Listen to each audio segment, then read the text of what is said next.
Ladies and gentlemen, a blockbuster is stuck, not at the box office, but in corridors of power. The CBFC has referred Jana Nayagan to the Election Commission for review in an election season, and the final decision is awaited. But with the Model Code of Conduct, the outcome is hardly likely to be a surprise. Jana Nayagan, billed as Thalapathy Vijay's political farewell on screen, was set to release on 9th of Jan. What makes this case unusual is the prolonged and multi-layered certification process involving the Central Board of Film Certification and the tangles the days before the release date. Let's look at the timeline of what really happened so far, because that itself is a very complex web of politics, reactions, at least the political reactions to what's happened since then. Let's break it down. December 19, 2025, CBFC screening committee suggests cuts and verbally indicates a UA certificate.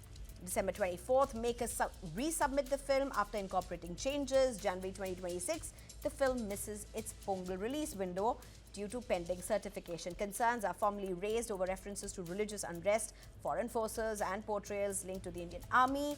January 6, 2026, the film is referred to a revising committee, sending the filmmakers to the court. February 2026, the producers withdraw their legal challenge and agree to proceed through the CBFC review route. March 17 to 18, 2026, a re-censor review is conducted in Mumbai by a special panel, including officials from Tamil Nadu, to release the edited version. Now comes a critical development. The CBFC has recommended that the Election Commission of India be consulted before granting clearance. Why? Because the film carries strong political themes with elections approaching. Tamil Nadu authorities are cautious about any content that could potentially influence voters or violate the Model Code of Conduct. Political reactions have only intensified the controversy. Leaders from the DMK have alleged at some point that the delay is politically motivated. This was earlier, accusing the centre of exerting pressure. The Bharatiya Janata Party has countered, defending the certification process and accusing the DMK of double standards. At the same time, both sides have criticized the film itself, calling it partisan and politically loaded. Vijay, though, has adopted a combative, independent stance for the 2026 Tamil Nadu elections, aiming to contest all 235 seats alone. He is going solo, is what he claims, rejecting alliances with both the ruling DMK and the BJP. Seat projection and the vote share percentage for TVK from different surveys holds around 14 to 15% vote share that can impact the outcome. But how much? So, now that the film is unlikely to be released, has Vijay been trumped for now? For now, the fate of Jana Nayagan rests in the hands of the Election Commission, but the fate of political parties is quite in the hands of voters. I'm being joined by Kalyan Raman, who's a senior leader with BJP Tamil Nadu, C. Rajashekharan, who's a political analyst as well as a president for the Voice of Tamil Nadu, as well as R. Suresh Kumar, who's a political researcher with Tamil Nadu. Thank you very much, all of you, for joining me. Well, Suresh Kumar, let's start straight with you. How do you look at what's happened today? See, the entire incident of the Karur public meeting was TVK founder Vijay came very late. There was already a crowd where he has to speak. There was a huge crowd. When he entered Karur, the crowd wanted to see him. That includes the fans and also the cadres. They joined his caravan. Both sides of the caravan, front and back.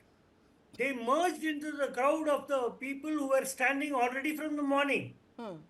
That resulted in this stampede. It is from day one we are telling it's a man-made disaster. Why are you bringing Karur at this point? Yeah, that is what is happening. This is a man-made disaster. Now, what is your point? We are talking about Jana Nayagan being referred to Election Commission. Why are you bringing Karur at this point? Yeah, that is Karur. No, Jana Nayagan shooting was done in Karur. What else you need?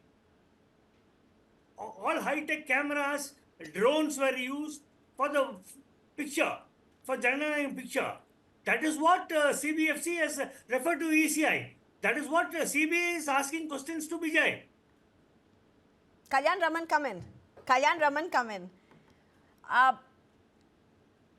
a very There clear is nothing statement much which is for being me made to at come this in point.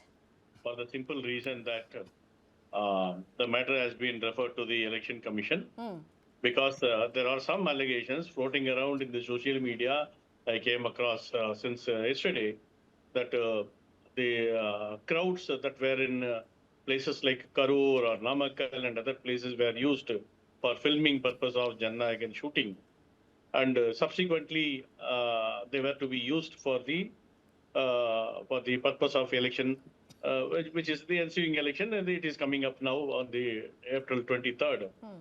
When that be the case, and when the stampede had already occurred, and so many people have lost their lives, a larger question has come to stay, which is much more sensitive. That given a situation where a huge amount of people lives were lost, in that the film shooting had happened, and it has been captured and made part of cinema, the screen. So a lot of doubts will automatically arise about the very motive of the thing. So it is within the premises of CBFC to refer it to the Election Commission.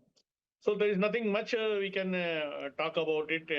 No, that's the whole point. Even That's the whole point. That's the whole point that TVK is making. That ultimately what was wanted has happened. The movie is not going to release possibly before elections. did we think that Vijay is going to shoot there?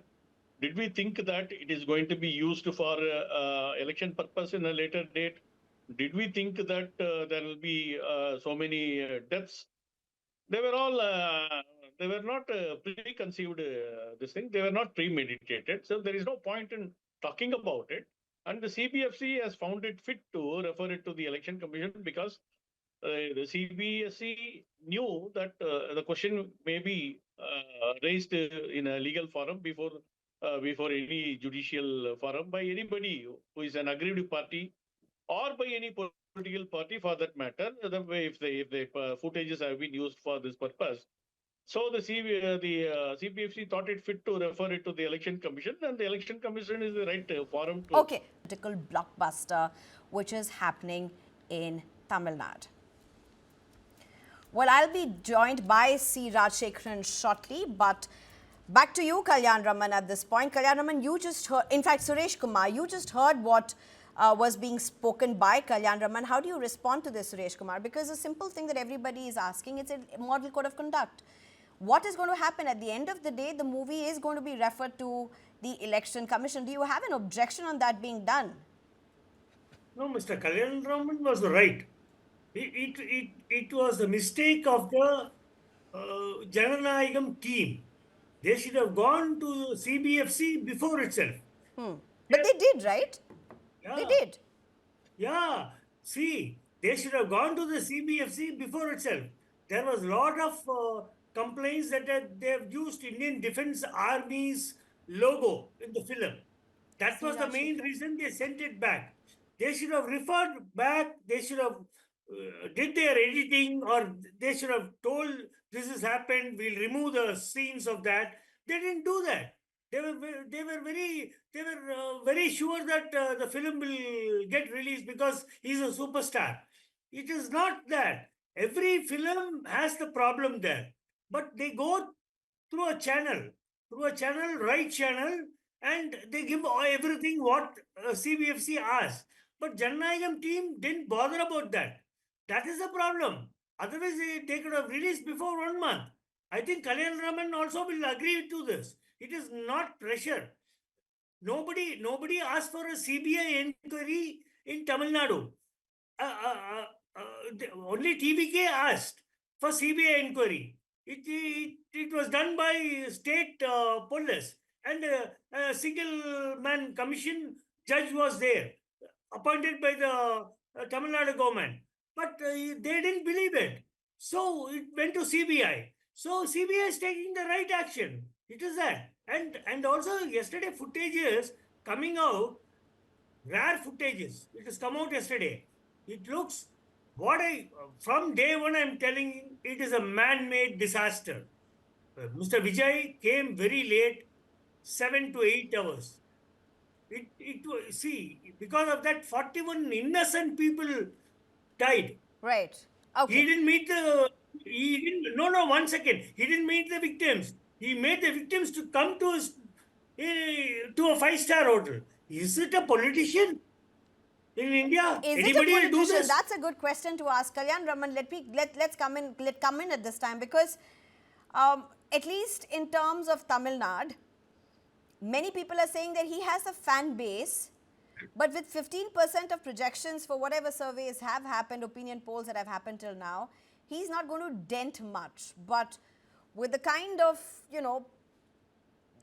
campaigns that are happening right now, the social media is full of Vijay everywhere.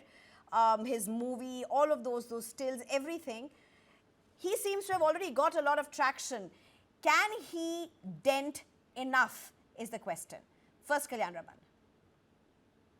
Yeah, he is going to dent enough to ensure that the DMK is perished once and for all. Because the vote bank that he is likely to take away are, number one, the minority vote share. Number two, the Dalit vote share that has been with DMK for some reason when the Vidudalai Chirthagal Katchi of Thirumavalavan is there with them. The third one is by paying 5,000 rupees, 1,000 rupees, 3,000 rupees like that to the women of Tamil Nadu. The DMK has been holding on to them for a long time. That portion is also. So the minorities, the Dalit, the women vote share is going to be dented by a TVK that was essentially going towards, by and large, going towards DMK.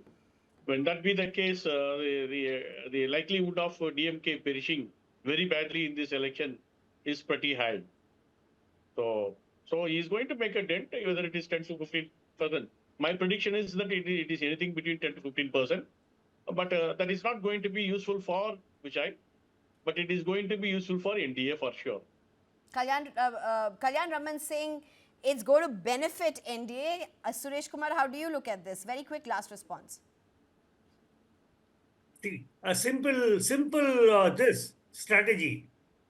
Vijay is not breaking votes of DMK or VCK or anybody else. He is breaking votes from ADMK, BJP.